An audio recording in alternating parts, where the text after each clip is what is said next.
حامدا ومصليا ومسلما أما بعد. أعوذ بالله من الشيطان الرجيم. بسم الله الرحمن الرحيم. حاضرینو د محرم په دغه میاشت کې خصوصي طور باندې 10 محرم یوم عاشورا په دغه ورځ باندې روژه نیول، په دغه ورځ باندې یو روژهدار له روژه ماتې راوړل، یا په دغه ورځ باندې په خپلو بچو باندې ښه صدقه کول، ښه خوراک کول ډېر فضیلت لري، ډېر مقام لري، ډېره مرتبه لري.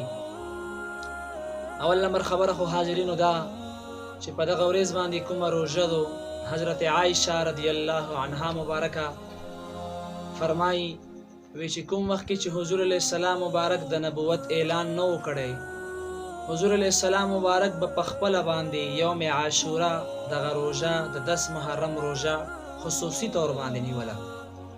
بیا چې کله مدینې منورې له راغی، په مدینه منوره کې هم په اول کې په دې باندې حکم کړو، لازم و په خلکو باندې.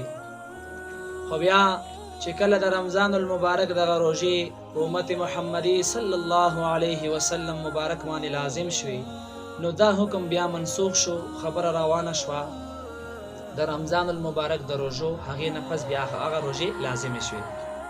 او حاضرینو حدیث مبارک کې دا راغلی وی چې کوم وخت کې چې حضور علیه السلام مبارک مدینې منورې له راغی، نو مدینه منوره کې څه یهود ولیدل چې هغو یهودو په دغه ورځ باندې روژه نیوه. حضور علیه السلام مبارک ته پوښتنه وکړه چې ای یهودیانو، تاسو په څه وجه باندې دا روژه نسو؟ نو یهودیان ورته چې حضور علیه السلام په دغه ورځ باندې موسی علیه السلام مبارک له اله العالمین نجات ورکړی و، فرعون یې غرق کړی و، په هغه خوشحالۍ کې مونږ روژه نسو. حضور علیه السلام مبارک صحابه کرامو ته ویې ای صحابه کرامو چې یهود په دا ورځ باندې یوه روژه نسي، نو مونږ خو ډېر حقدار یو چې مونږ روژه ونسو. نو حضور علیه السلام مبارک د عبدالله ابن عباس په روایت سره حضور علیه السلام مبارک دا خوښه وه چې صرف 10 محرم روژه ونه نسو، د 10 محرم د روژې سره سره یوم عاشورې د روژې سره سره یا د 9 روژه ونسو او یا د 11 روژه ورسره ونسو.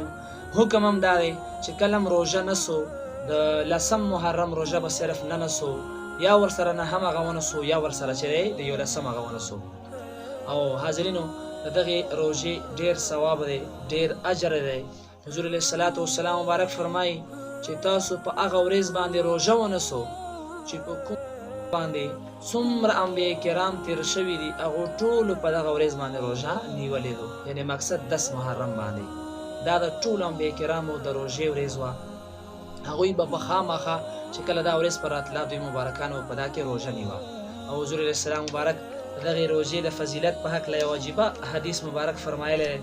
حضرت قتاده رضی الله عنه مبارک فرمایي وی چې حضور علیه السلام مبارک وفرمایل کوم کسان چې یوم عاشورا د 10 محرم په ورځ باندې روژه ونسي، حضور علیه السلام مبارک فرمایي چې اله العالمین به د 1 کال ګناهونه دغه کس په دغه روژه باندې معاف کړي. او ځینې کسان داسې بیمارانی د تکلیف په وجه باندې روژه نشي نیوی، خو د وس دس نه جوړ وي، مال دولت اله العالمین ورکړي، نو بیا ښه دا چې کومو کسانو روژه نشوه نیولی، په کار چې روژهدار خلکو له د وس مطابق روژه ماتی ورکړي. چونکې حضور علیه السلام مبارک فرمایلی دی کوم یو کس چې په دغه ورځ باندې مؤمن مسلمان له روژه ماتی ورکړي 10 محرم باندې، نو وی چې اله العالمین به دومره ثواب ورکړي لکه دغه کس غونډ امت محمدي صلی الله علیه وسلم له روژه ماتی ورکړی، غونډ امت محمدي له. حاضرینو ډېره عجیبه خبره ده. دا ضروري نه و چې ته وله اعلی خوراک ورکه، بس څه شی د تا په وس کې و، که شربت و، که شوده و، که اوبه وي او که کجورې وي، خو په دغه نیت باندې ورله ورکه چې حضور علیه السلام مبارک حدیث فرمایلی په دا خبره باندې. نو غونډ امت له لږه روژه ماتی ورکول دومره اجر او ثواب لري.